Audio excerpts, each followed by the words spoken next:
freeing up a garbage disposer. You want to take this hex key, go under here, make sure you spin it, make sure you free it up, do a whole spin around, and also make sure you're resetting. We want to run some water and turn the garbage disposer. Before I try it, I'm going to disconnect and remove the cord replacement as well.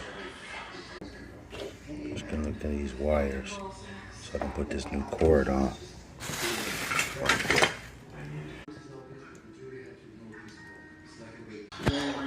New cord is on.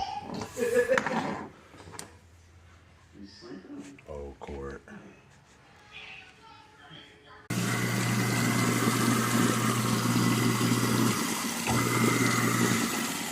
Another happy customer.